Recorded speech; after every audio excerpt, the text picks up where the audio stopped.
Segundo a ONU, esta é a primeira vez na história que se tem mais idosos do que crianças no mundo. E o Brasil tem envelhecido a passos largos. Mas não se engane, diferente do que se imagina, a população sênior está cada vez mais ativa. Eles viajam, estudam, praticam exercícios físicos e continuam trabalhando. Quais são os desafios de uma nação que envelhece? O mercado valoriza esse novo perfil de consumidor? As respostas para essas e outras perguntas você confere no Estúdio News, que começa agora.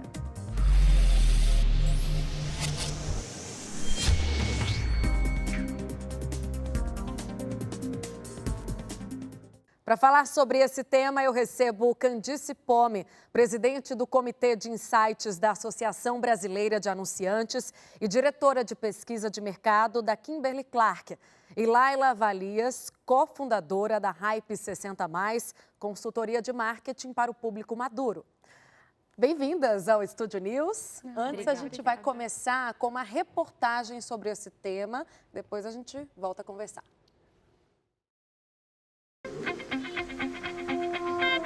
Quando se aposentou, Márcio tinha tudo planejado.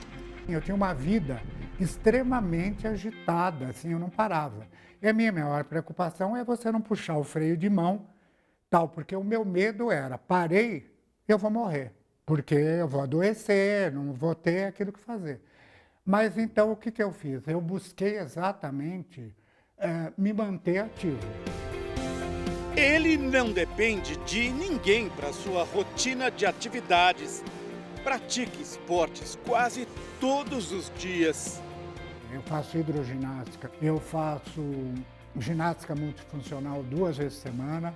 Final de semana eu vou caminhar no Parque do Ibirapuera. Como é gratificante você poder ter a sua individualidade, você não, graças a Deus, não precisa de ninguém para fazer as suas coisas, você poder se locomover para um lado para o outro, com saúde e lucidez. Bom, deu para perceber que o perfil do idoso mudou bastante de uns anos para cá. Eles querem cada vez mais desmistificar essa imagem do senhorzinho de bengala, frágil, curvado. A expectativa de vida, que antes era de 40 anos, hoje é quase o dobro. Em que momento o mercado enxergou nisso uma oportunidade? Pode.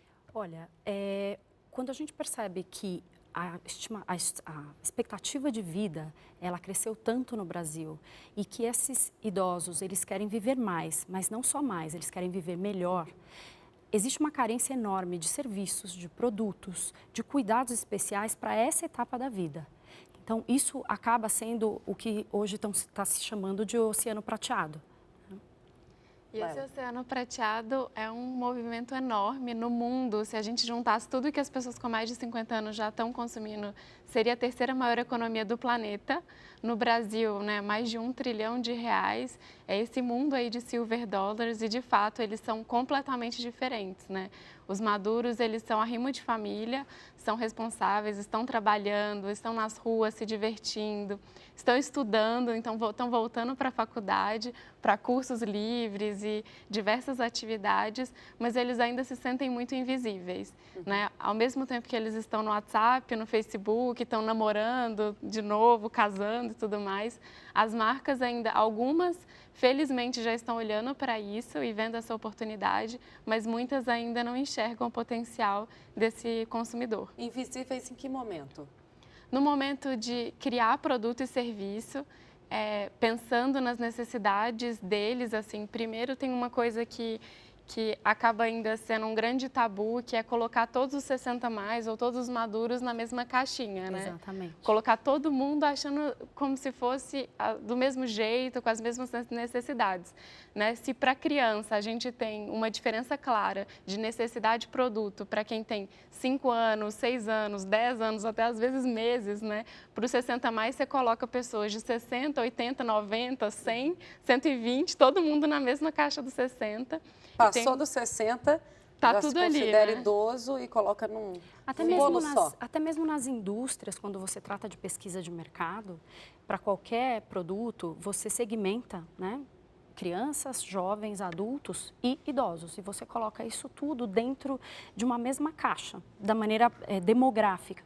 Mas as pessoas esquecem de pensar que não só os desafios biológicos das décadas separa essas diferentes classificações, mas também os desafios psicológicos, sociais e a bagagem que cada uma dessas pessoas levou e formou ao longo da vida. Isso é determinante.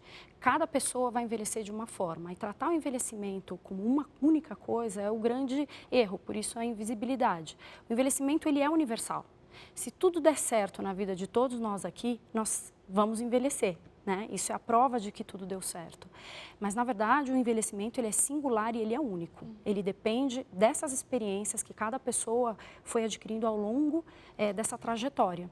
E para classificar isso, para demonstrar ou para retratar isso, é bem complicado, porque a gente parte do princípio que o envelhecimento é único. Né? Vou trazer alguns dados para a gente discutir aqui agora. Uma pesquisa feita em 2017 mostra que o mundo tinha 962 milhões de pessoas com mais de 60 anos. A expectativa é de que em 2050 esse número aumente para 2,1 bilhões de idosos. Já que no Brasil, em 2017, o número de pessoas com mais de 60 anos chegou a 30,3 milhões de pessoas, com uma projeção ainda maior para 2050, a de mais de 60 milhões. 2050 parece estar muito longe, mas os jovens de hoje, nós aqui, seremos os idosos de amanhã, de 2050. O Brasil tem se preparado para essa virada, para esse aumento da terceira idade? Olha, a gente fica falando de 2050, né? Mas esse futuro já está aqui. Hoje no Brasil a gente já tem mais avós do que netos. Então hoje a gente já tem mais pessoas com mais de 60 anos do que crianças até 5 anos de idade. Em 2030 a gente já vai ter mais pessoas com mais de 60 anos do que adolescentes até 14 anos de idade. Então toda essa discussão é para agora. E, de fato, assim, o Brasil está envelhecendo de um jeito muito rápido, por isso que ele se destaca até no mundo com esse envelhecimento acelerado. E a gente ainda não colocou na pauta, né, como uma estratégia e como prioridade falar sobre longevidade. A gente ainda tem um gap enorme ali de adaptação das cidades, adaptação das casas, as empresas se engajando com isso, o movimento de startups, mas tem um lado do copo vazio e tem um lado do copo cheio, porque já estão existindo algumas iniciativas bem interessantes, olhando para isso, para o mercado de trabalho. Eu posso citar a Maturi Jobs, é uma startup brasileira que tem feito um trabalho muito legal de empreendedorismo sênior, de ajudar esse maduro... Contrata gente mais acima de 50, isso? exatamente. Isso, acima de 50. Eles ajudam, na verdade, são uma plataforma de trabalho. Eles ajudam, sim, a conectar vagas dentro de empresas com esses profissionais, mas também capacitar esses maduros, assim, de digital, como empreender também, porque, de fato, o mercado de trabalho ainda não inclui muito essa população. Mas tem outros negócios também, a SGame é uma escola de game que ajuda os 50 mais a programar games, e isso ajuda muito na memória. Então, é um outro projeto muito, muito bacana brasileiro. O que é interessante a gente pensar, se a gente pensar em todos os grandes movimentos, né, da civilização, feminismo, né, toda a luta contra o racismo, isso sempre foi a bandeira das próprias mulheres, né, que levantaram e falaram, eu como mulher quero ser respeitada. O racismo também exigiu isso. Quando a gente fala do idadismo, que é o preconceito contra a pessoa idosa, ele é um pouco mais difícil de ser combatido porque as próprias pessoas idosas não se veem como idosas. E aí sempre velho é o outro, não sou eu. Então é muito difícil as pessoas se perceberem no processo de envelhecimento e lutarem pelos direitos de quem está envelhecendo. Enquanto a gente não tiver pessoas sérias, dedicadas, formadas adequadamente para poder lutar contra o idadismo, a gente vai continuar privilegiando, mesmo numa situação demográfica que a gente está dizendo que a gente tem menos, né, vai ter menos jovens do que pessoas idosas, a gente ainda continua privilegiando, por exemplo, numa entrevista de trabalho, os jovens ao invés de privilegiar ou dar espaço para pessoas de mais de 50. Então, todos esses aspectos, o preconceito, o idadismo, são coisas que não só o próprio idoso, mas a sociedade civil, toda a sociedade deveria abraçar essa luta. Você acha que uma mudança na legislação fortaleceria esse entendimento? A sociedade, então, passaria com uma lei a entender melhor o seu papel? Eu acho que a lei sempre ajuda, porque a gente sabe que quando você começa a ter espaço para os idosos estacionarem, quando você começa a ter, por exemplo, políticas públicas que fomentam espaços de convivência para pessoas da terceira idade, quando você tem todos esses aspectos, isso sempre ajuda. Mas eu acho que faz parte de um movimento muito maior de criar visibilidade para o que está acontecendo no Brasil. Por exemplo, a pauta que a gente está tendo hoje, muito difícil você ver isso em outros meios de comunicação. É algo que sim está aquecendo, a gente tem visto bastante coisa acontecendo nesse momento, mas é urgente. Como a gente estava dizendo, é para a próxima década, a gente vai ter 1 em cada 3, 1/3 do Brasil vai ser idoso.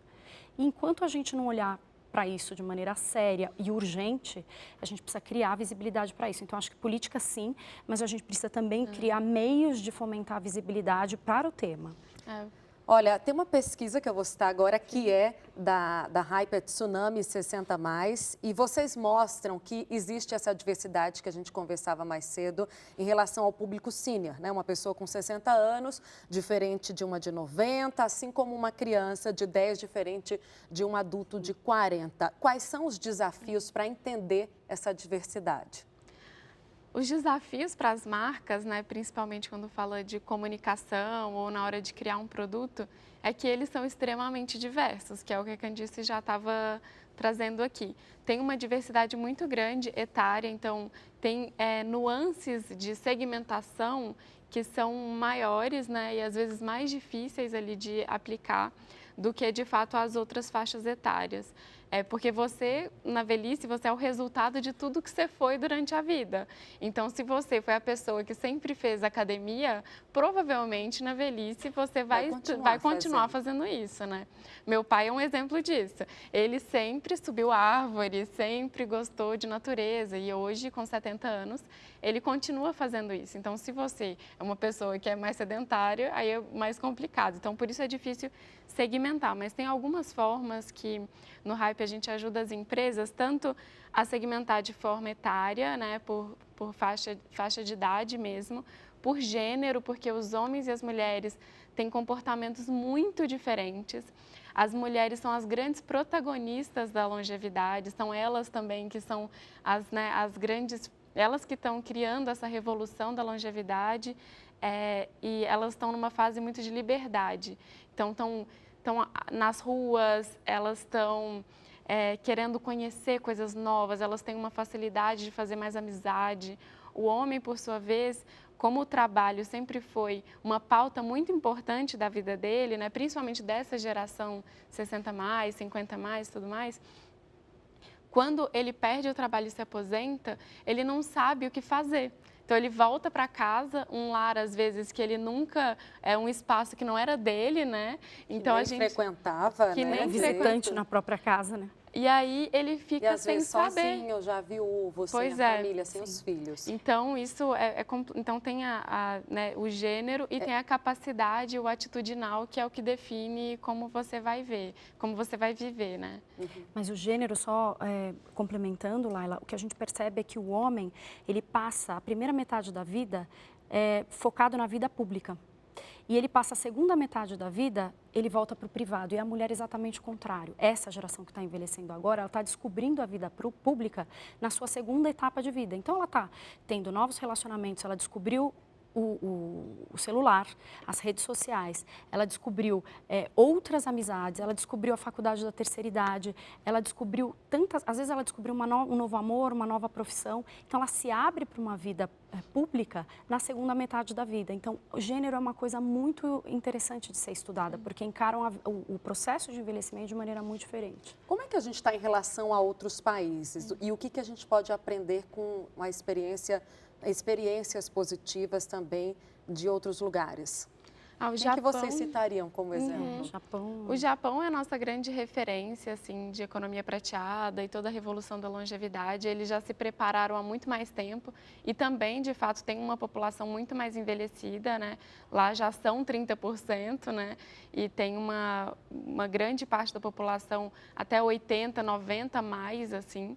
Então, eles já se prepararam, tem toda uma relação de iniciativas públicas, muitas iniciativas privadas e uma relação de fato diferente de viver a vida. Então, lá no Japão tem uma farmácia que chama Suji Pharmacy, que eles têm um programa de trabalho para pessoas com mais de 80 anos. Então, imagina, se aqui a gente está discutindo 45 mais, lá eles já estão falando de postos de trabalho para quem tem mais de 80. Na Europa, assim, a França e a Holanda são grandes referências também. Na França, eu destaco uma iniciativa muito legal, que é o Silver Valley. É como se fosse o Vale Prateado, tipo o Vale do Silício, sabe? Só que o Vale Prateado.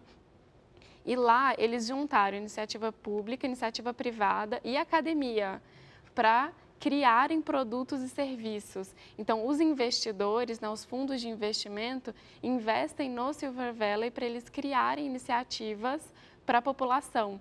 Então, o que eu acho que é um modelo que seria muito rico a gente trazer para o Brasil, porque ainda está muito distante, assim. A iniciativa pública, né, tem ali o seu grupinho, iniciativa privada também o seu grupinho, ainda e a não academia... conversam, não dialogam, ainda né? não há diálogo. E o que é interessante a gente ressaltar é que, por exemplo, o Japão teve tempo para se preparar para envelhecer. Eles notaram a mudança demográfica desde muito antes, e aí eles foram se preparando com essas iniciativas. O Brasil é o país que envelheceu mais rápido do mundo, está envelhecendo. Então, se nós não tivermos essa urgência de formar esses grupos para tratar o assunto, isso vai chegar um momento que vai ser, né, bem difícil. Então, todas as novas iniciativas que estão surgindo, eu acho que tem a questão de colaboração, mas tem a questão também do idoso, ele ser centro dessas iniciativas. Ele mesmo está buscando alternativas, como a gente viu no vídeo. Ele mesmo está buscando longevidade, mas com qualidade. Ele mesmo está buscando quais são os centros onde ele pode estar conectado, quem são as pessoas que ele quer se conectar, porque o aspecto psicológico e social é fundamental, né? Isso vai ditar qual a saúde mental que ele vai envelhecer e vai enfrentar esse processo. Tá certo. Olha, a gente vai fazer uma rápida pausa, o Estúdio News vai para um rápido intervalo e volta daqui a pouco, não saia daí.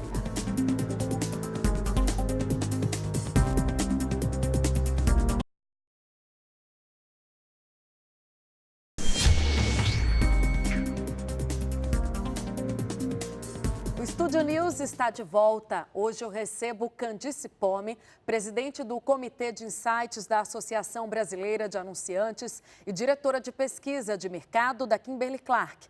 Laila Valias também está aqui, ela é cofundadora do Hype 60+, consultoria de marketing para o público maduro.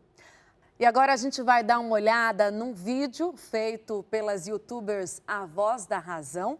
Nós perguntamos como é que elas se imaginavam com mais de 60 anos e como é que elas se veem agora. Oi, sou Sônia, tenho 81 anos. A palavra longevidade, na época que nós éramos jovens, não existia. As pessoas simplesmente ficavam velhas, velhíssimas aos 50 anos. E quem diria que nós, na nossa idade, temos um canal no YouTube, A Voz da Razão, que está fazendo muito sucesso, caramba. E eu, Gilda, 77 anos, estou adorando esse sucesso. Eu gostaria de saber, a pergunta é minha agora, e vocês meninas, qual é o projeto de vocês para a velhice? Já que estamos indo cada vez mais longe, tem algum projeto de vida? Eu, Helena, 90 anos, concordo com tudo. Olha, vamos dividir a pergunta, né? Começa você, Candice, respondendo. Como é que você se imagina, então, futuramente? Olha, para falar a verdade, eu sou uma pessoa de alma velha. Então, eu sempre... Há muito tempo você já pensa sobre isso? penso sobre isso. Eu quero continuar estudando sobre o envelhecimento, sobre os aspectos do envelhecimento. Eu acho que isso ajuda não só profissionalmente, mas as pessoas à nossa volta também estão envelhecendo. Todas as famílias precisam estar prontas para lidar com isso. Quando um bebê nasce, uma família se prepara para receber esse bebê. Quando a família envelhece, a gente também tem que estar pronta para isso. Então, esse é meu plano. Ai, demais, tá bem parecido com o meu.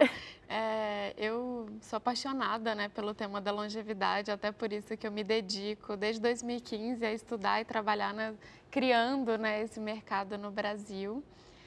E eu pretendo continuar trabalhando, ajudando as marcas, mas também ajudando muito as pessoas, né, os maduros mesmo, colocando eles como protagonistas. Então, a gente acabou de criar um novo projeto, chama Silver Makers, até as avós fazem parte dele, que é um hub de inteligência, de influência, para ajudar esses criadores, né, esses novos youtubers, novos influenciadores digitais maduros a conseguir crescer e todo esse sucesso. Então, é muito bom que elas apareceram aqui. Você viu que elas estão adorando, né? Elas estão amando esse sucesso e receber milhares... Nossa, elas recebem um monte de WhatsApp, um monte de mensagem. E isso dá muita vida, dá muito movimento para a vida, né? Dá, de fato, um propósito. Então, é muito lindo esse projeto e esse trabalho, né, de longevidade. Eu me emociono todos os dias. Olha, só respondendo também, aproveitando aqui, eu me imagino independente, trabalhando, ainda produzindo, né? Não trabalhando propriamente dito, mesmo que aposentada, produzindo, né? Pensando e viajando muito com as minhas amigas, que é o que eu gosto de fazer hoje em dia, lá na frente também. Olha, eu vou aproveitar o gancho também das influencers para a gente trazer um outro dado que é da Hype 60+, junto com a MindMiners, que mostra que 70% dos maduros entrevistados com mais de 50 anos consomem conteúdo de streaming. Dentro dessa mesma faixa etária, quase 60% também possuem uma conta em aplicativos de música. 27% declaram usar ou já terem usado sites e aplicativos de relacionamento.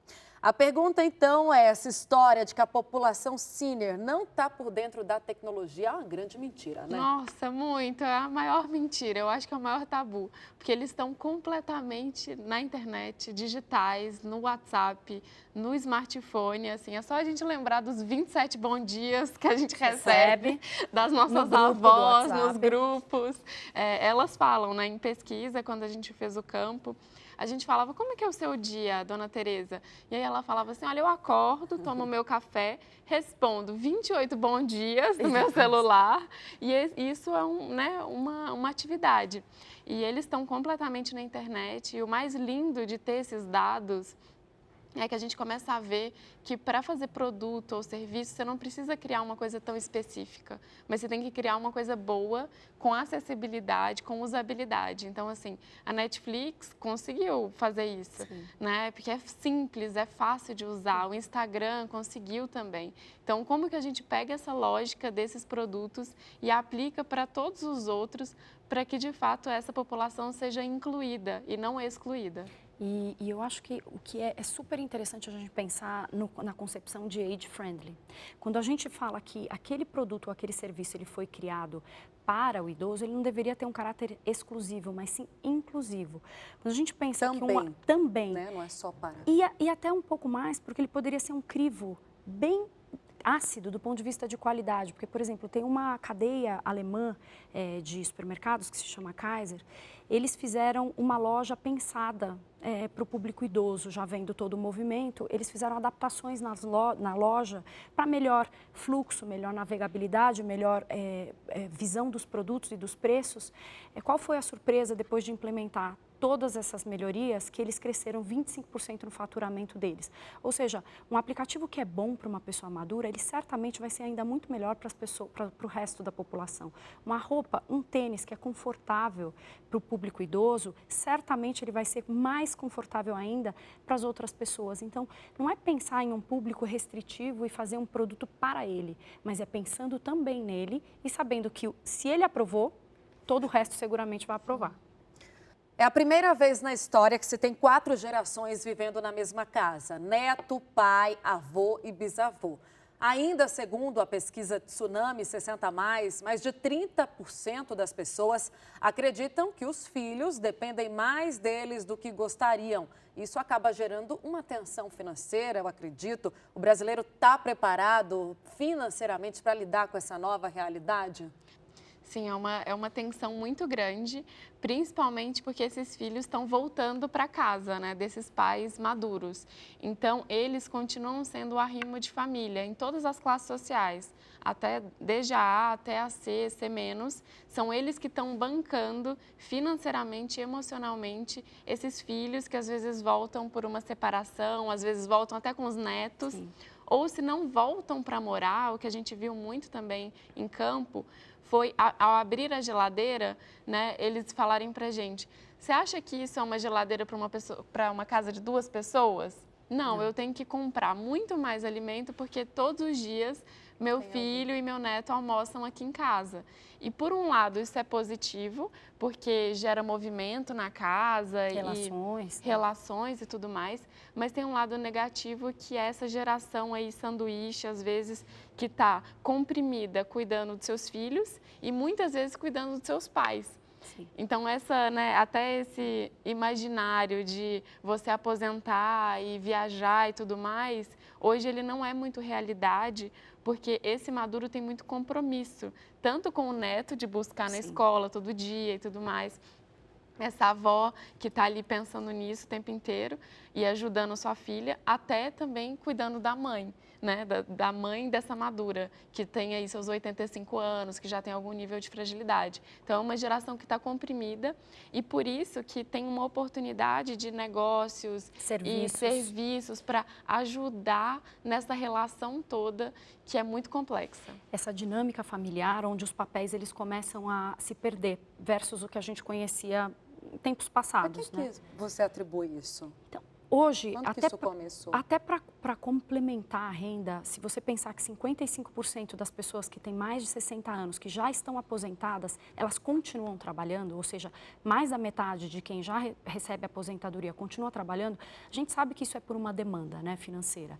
Seja para arcar com o custo desse lar, seja para complementar essa renda, seja porque o filho ou o neto precisam de ajuda, como a Laila tinha dito, e isso, dentro da mesma casa, se configura em relações complexas. Mas, no final das contas, existe muita oportunidade, porque se a gente conseguir imaginar que eles precisam de mais ajuda, tem hoje funções ou profissões que não existiam, né, há 2 décadas atrás. Quando você pensa em pessoas para organizar sua rotina, organizar seu lar, ajudar em fisioterapia, ajudar para que ele se mantenha ativo, todas as outras, todo o satélite de profissionais que deveriam existir para ajudar a compor essa família, são também oportunidades. A gente precisa entender que também isso gera oportunidade. Meu pai é um que busca os meus filhos na escola, então está dentro da estatística. Candice, para a gente fechar, eu queria que você falasse um pouco do ponto de vista dos anunciantes. Como é que é retratado o idoso pelas marcas hoje? Quais são os desafios que vocês têm lidado para poder transformar a imagem desse idoso na propaganda, na publicidade? O que a gente percebe é que a gente precisa ter muito cuidado na hora de retratar esse idoso, certo? A gente não pode nem vitimizar e nem idealizar esse idoso. Não dá para simplesmente colocar o super idoso, porque isso descola um pouco da realidade. O que a gente faz, principalmente na Kimberly Clark, com a marca Plenitude, onde a gente está focado há mais de 30 anos, olhando para esse público, é exatamente ter empatia. A hora que você entende as histórias que estão por trás daqueles que usam e que precisam dos seus produtos, o retrato ele é natural, porque você não está inventando uma história, você está contando o que aquele consumidor, o que aquela pessoa vive. Então, o laço de empatia é muito importante, a maneira que você entrevista as pessoas, a maneira que você descobre as histórias que elas acumularam ao longo da vida dela. Isso, para a gente, é retratar com dignidade. Então, além de fazer produtos que sirvam, na verdade, ele tem que entrar dentro de um contexto familiar, pessoal, que faça sentido na vida dela. E não simplesmente como um produto que está lá para servir para alguma função fisiológica. Quando a gente fala de incontinência urinária, que é um tema super delicado, a gente estuda há mais de 30 anos, é muito importante ter essa empatia. porque a gente precisa devolver não só a autonomia, a independência, mas a dignidade para esses consumidores. Então, empatia é a regra. Olha, gente, obrigada pela conversa, foi ótima. O Estúdio News fica por aqui. Hoje eu recebi a Candice Pomme, presidente do Comitê de Insights da Associação Brasileira de Anunciantes, também diretora de pesquisa de mercado da Kimberly-Clark. A Laila Valias também, cofundadora do Hype 60, consultoria de marketing para maduros. Você pode acompanhar essa entrevista também pelo Play Plus. Semana que vem tem mais. Até lá.